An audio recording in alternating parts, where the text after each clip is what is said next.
आज इसके बाद जो 12 प्रकार के हमने टेंस पढ़े थे उसकी अगली श्रृंखला में आगे हम पढ़ेंगे। टेंस में सबसे पहला प्रेजेंट, पास्ट और फ्यूचर इंडेफिनिट में किस प्रकार से हम उसका प्रयोग करें। तो बेटा अब हम इसकी दूसरा भाग पढ़ रहे हैं और उस टेंस में हम जो पढ़ने जा रहे हैं वो है प्रेजेंट, पास्ट और फ्यूचर का जो डायग्राम है वो। प्लीज़ बेटा इसको ध्यान से आप देखेंगे कि प्रेजेंट को हम 4 भाग में बांट सकते हैं और वो 4 भाग हैं present indefinite, present continuous, present perfect continuous and present perfect continuous. Next past indefinite, past continuous, past perfect and past perfect continuous.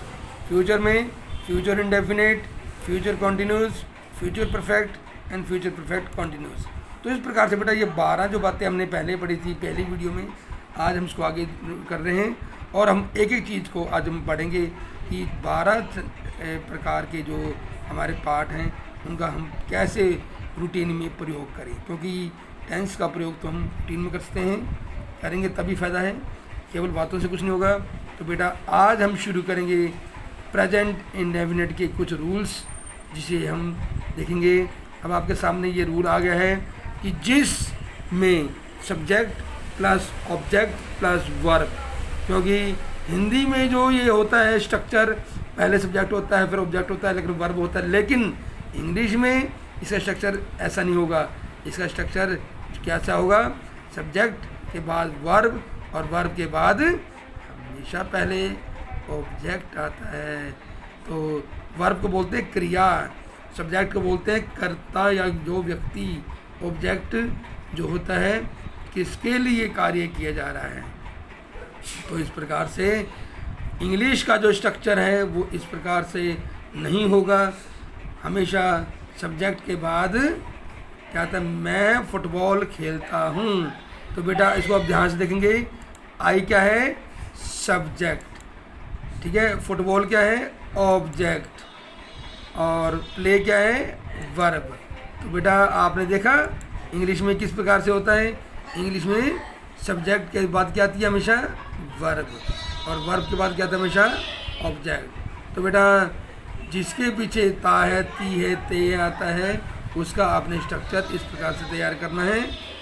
I play football, subject, verb and object. तो इसके पश्चात हम देखेंगे कि ये जो प्ले है ये वर्ब है और वर्ब की फॉर्म 1 है, V1 है ये। और जब V2 होता है वो कहते हैं खेलता था, मैं फुटबॉल खेलता था, अब था आ गया, वर्ब की फर्स्ट फॉर्म सेकंड फॉर्म में बदल जाएगी, मीन्स आई प्लेड फुटबॉल, क्योंकि पास्ट टेंस हो गया और पास्ट टेंस में वर्ब की फर्स्ट फॉर्म की जगह सेकंड फॉर्म आती है। तो स्ट्रक्चर वही रहेगी, subject plus verb plus object. Play का प्लेड हो जाएगा क्योंकि ये पास्ट टेंस है। इसके पश्चात हम देखेंगे कि किस प्रकार से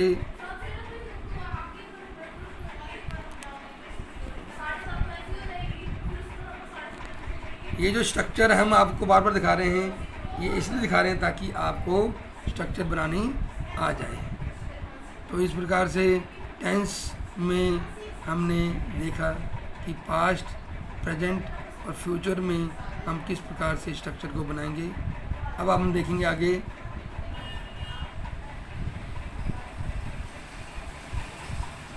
पहला है प्रेजेंट इंडेफिनिट। एग्जाम्पल देखिए, अफर्मेटिव, नेगेटिव, इंटेरोगेटिव। अफर्मेटिव होता है सकारात्मक, नेगेटिव होता है नकारात्मक, इंटेरोगेटिव होता है प्रश्नवाचक। उसके महत्वपूर्ण रूल बेटा देख लीजिए। रूल नंबर 1, मैं किताबें पढ़ता हूँ। तो मैं कौन है? आई। किताबें क्या है? ऑब्जेक्ट, लेकिन ये कैसे है? प्लूरल में बेटा।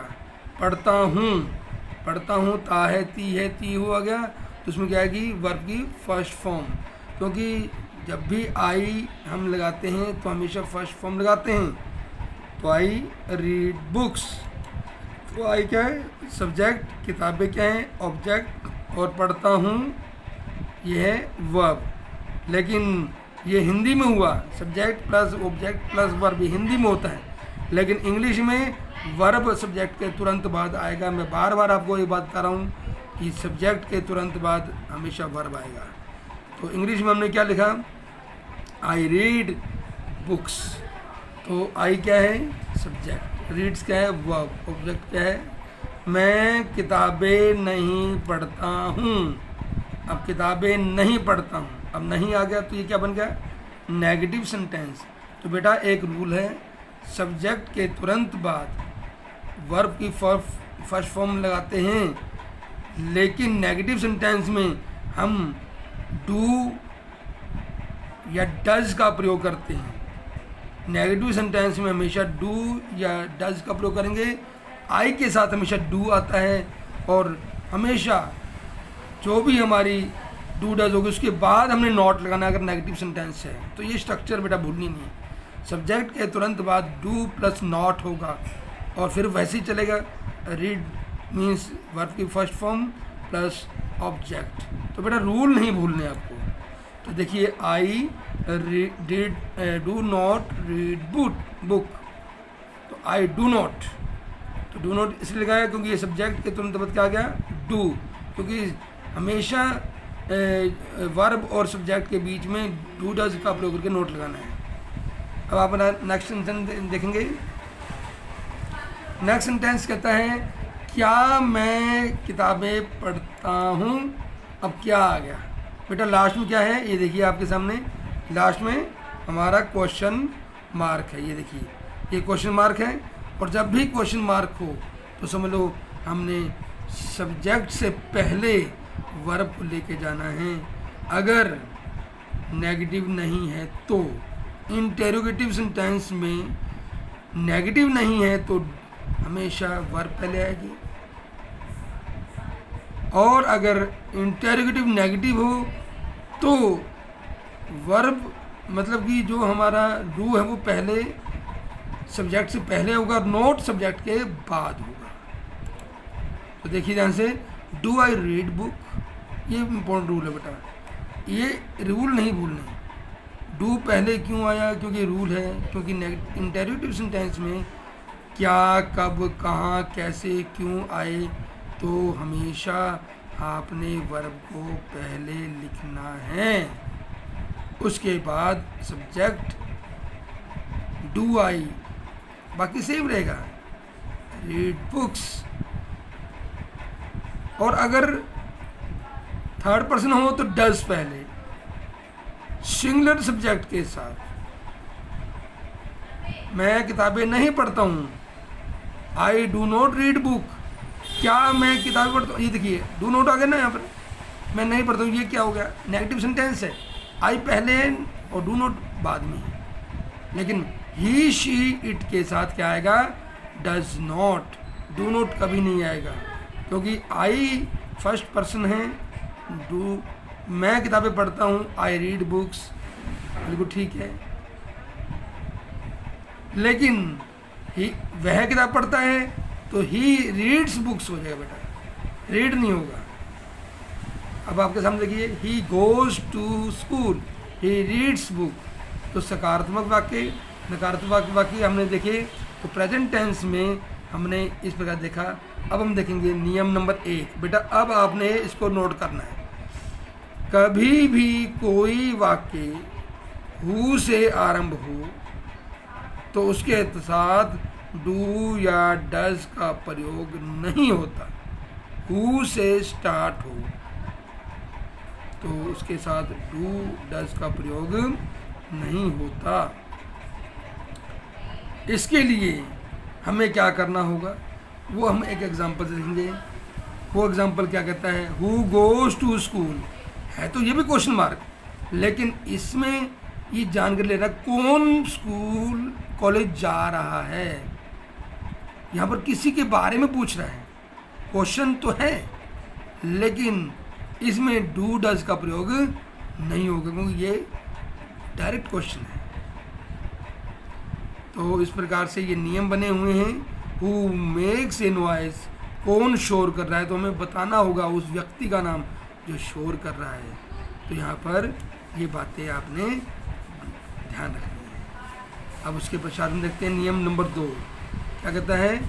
कभी भी वाक्य में डू और डज हेल्पिंग वर्ब के रूप में यूज होता है तो मेन वर्ब में से एस या ईएस हटा दिया जाता है। कभी भी वाक्य में डू या डज हेल्पिंग वर्ब के रूप में यूज हो रहा है तो मेन वर्ब जो होगी ना, मेन वर्ब, उसके साथ एस या ईएस हटा दिया जाता है। जैसे हमने देखा था इंटेरोगेटिव सेंटेंस में डू आई रीड बुक, तो इस प्रकार से। तो जब भी हो, जब हम हेल्पिंग वर्ब यूज कर रहे हैं तो एस या ईएस हमने हटा देना है, आपने इसका प्रयोग नहीं करना है। तो अब हम थोड़ा सा इसके बारे में आगे और देखेंगे कि किस प्रकार से ये काम करते हैं नियम। तो देखिए, बार बार मैं बात बता रहा हूँ। अब हम शुरू करेंगे पास्ट इंडेफिनेट। तो बेटा यहाँ तक आपको समझ में आ गया।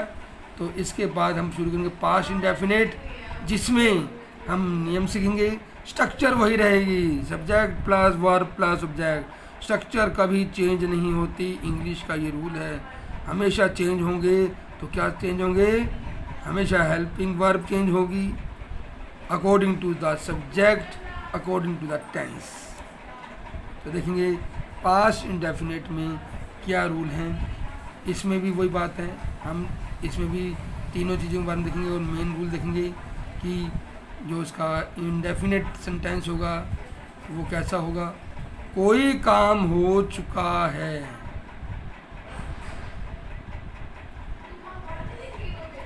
यानी बीत चुका है, हो चुका है। रूल देखिए, रूल नंबर 1, पहला रूल है जितने भी अफर्मेटिव सेंटेंस होंगे, सकारात्मक वाक्य होंगे, उसके साथ सेकंड फॉर्म लगानी है। वर्ब की सेकंड फॉर्म लगानी है। वर्ब की सेकंड फॉर्म क्या होती है, जैसे कि do, did, done, go, went, gone. ऐसे ही जो बीच में जो फॉर्म आएगी सेकंड फॉर्म, वो आपने पास्ट इंडेफिनेट सेंटेंस में अफर्मेटिव में लगानी है। उसके बाद रूल नंबर 2 क्या कहता है, उससे पहले देखेंगे तुम हिंदी बोलते थे या तुमने हिंदी बोली। अब इसमें ये क्या चीज़ है, काम हो चुका है। तुम, अगर हम हिंदी में देखें, तुम सब्जेक्ट, हिंदी ऑब्जेक्ट, बोलते थे ये वर्ब है। लेकिन हम इंग्लिश में क्या करेंगे, वर्ब को पहले लिखेंगे। तो क्या कहा, यू स्पोक हिंदी। यू क्या है, सब्जेक्ट, स्पोक क्या है, सेकंड फॉर्म। ये V2 है। V1 यूज़ करते हैं इंडेफिनेट में, प्रेजेंट में, और V2 यूज़ करते हैं पास्ट में। तो you subject, Hindi object and spoke V2। Verb की सेकंड फॉर्म ये V2 है, V2। It is very important. हम V1 की जगह V2 का यूज़ करेंगे। Next negative. अब नेगेटिव में क्या होगा, आपको मैंने बताया था, सब्जेक्ट और ऑब्जेक्ट के बीच में जो वर्ब लगेगी उसमें हम नोट जो लगाएंगे वो डू की V2 के साथ लगाएंगे। वो देखेंगे कैसे। अब आप देखेंगे ध्यान से, बिल्कुल क्लियर कट। तुम हिंदी नहीं बोलते थे, यू स्पीक हिंदी के बीच में क्या कहा, डिड नॉट। डिड क्या आया, did is the V2 is the helping verb. और मैंने आपको पहले बताया था रूल क्या कहता है, जब हम डू डज का प्रयोग हेल्पिंग वर्ब में यूज करते हैं तो ऐसे यूज कर देता है। लेकिन अगर हम डिड का प्रयोग कर रहे हैं तो आपको पता है यहाँ पर हमेशा V1 ही रहेगी, क्योंकि did automatically he second form है। तो इस प्रकार से you did not speak Hindi, यहाँ स्पोक नहीं लगाना, यहाँ स्पीक हिंदी लगाना है। डिड नॉट क्यों आया, नकारात्मक है, स्पीक V1 आया। तो रूल नंबर 2 क्या गया कि नकारात्मक वाक्य में सब्जेक्ट के साथ डिड नॉट जुड़ता है। ये दूसरा रूल पास्ट इंडेफिनिट का सबसे क्लियर कट रूल कि आपने नकारात्मक वाक्य बनाना है तो उसमें आपने सब्जेक्ट के साथ डिड नॉट लगाना है।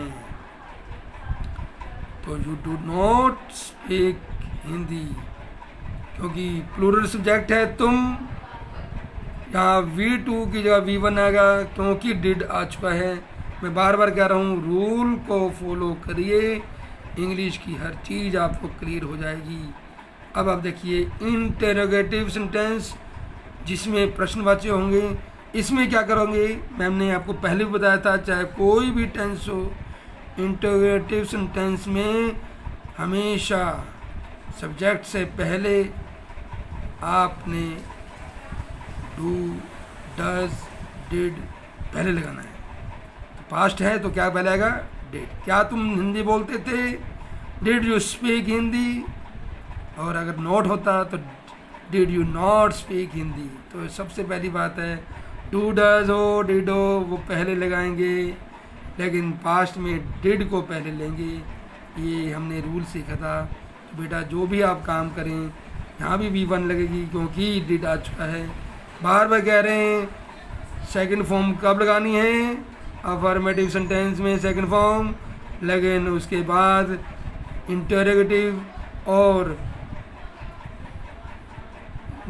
प्रश्नवाच्य में डिड सब्जेक्ट से पहले होगा। Rule number 3। बेटा जितने भी रूल हो उस नोट करते रहें। हु के प्रारंभ होने वाले वाक्य में डिड का प्रयोग नहीं होता, ये याद रखना। कोई भी सेंटेंस अगर हम पास्ट में हु वाला बना रहे हैं तो डिड का प्रयोग नहीं करते। तो this is the rule of the past indefinite. Who went to school, who के साथ डिड नहीं आएगा, वेंट सेकंड फॉर्म ही रहेगी क्योंकि आपने पास्ट में पूछ रहे हो। हु गो टू स्कूल था, वो हमारा प्रेजेंट में था। पास्ट में हु वेंट टू स्कूल, ये V1 की जगह V2 ही लगाना है। तो अब हम स्ट्रक्चर हम बना चुका है। प्रेजेंट इंडेफिनिट हो गया है, पास्ट इंडेफिनिट हो गया, और अब फ्यूचर इंडेफिनिट। आज हम केवल सभी का एक एक ही इंडेफिनिट ले रहे हैं इस पूरी वीडियो में। ये हमारा आखिरी वीडियो का आखिरी टॉपिक है। फ्यूचर इंडेफिनिट में 3 ही प्रकार के होंगे, अफर्मेटिव, नेगेटिव एंड इंटरोगेटिव। लेकिन इसके रूल क्या होंगे वो देखेंगे। तो इस प्रकार से फ्यूचर इंडेफिनिट के रूल में हम देखेंगे, फ्यूचर मीन्स जो आने वाला है, भविष्य में होने वाला है को बताया जाता है। फ्यूचर आने वाला, अभी हुआ नहीं, अभी होगा। तो जिस प्रकार से हमने देखा जो बीत चुका वो पास्ट। आप हिंदी बोलोगे, यू विल स्पीक हिंदी। यहाँ क्या आ गई, अब हेल्पिंग वर्ब यू के बाद विल। तुम हिंदी बोलते हो, यू स्पीक हिंदी, बोलते थे, यू स्पोक हिंदी। तुम हिंदी बोलोगे, यू विल स्पीक हिंदी। बेटा स्ट्रक्चर चेंज होगा। फ्यूचर में विल और शैल का प्रयोग करते हैं। तो you will speak Hindi. Speak first form, ये ध्यान रखना, फ्यूचर में भी V1 का यूज़ करेंगे, बिल्कुल क्लियर कट। लेकिन विल का प्रयोग करने से हमें पता चलेगा ये फ्यूचर टेंस है। फ्यूचर में और प्रेजेंट में एक ही फ़र्क है। आप हिंदी नहीं बोलोगे तो बेटा क्या बनेगा, यू विल नॉट। वही बात, हेल्पिंग वर्ब के तुरंत बाद नॉट लगाना है, you will not speak Hindi. Will और स्पीक के बीच में नॉट, ये रूल है। क्योंकि ये रूल इसलिए है क्योंकि ये रूल चेंज नहीं होते, लेकिन स्ट्रक्चर चेंज होगी। और अगर हम इसको इंटरोगेटिव बनाएं, क्या तुम हिंदी बोलोगे, तो क्या बनेगा, विल यू। विल पहले आ गया सब्जेक्ट के, और उसके बाद हेल्पिंग वर्ब नहीं है, उसके बाद हमारी मेन वर्ब की फर्स्ट फॉर्म वाली विल यू स्पीक हिंदी। तो इस प्रकार से बेटा आपने इन तीनों सेंटेंस के स्ट्रक्चर देखे। तो रूल भी यही कहता है, क्या इंडेफिनिट सेंटेंस हमारे कंप्लीट होते हैं। Thank you. और इसके साथ ही हमने आज तीनों सेंटेंस के इंडेफिनिट करे हैं। इसकी अगली वीडियो में करेंगे continuous sentence. Thank you, bye. अगले वीडियो में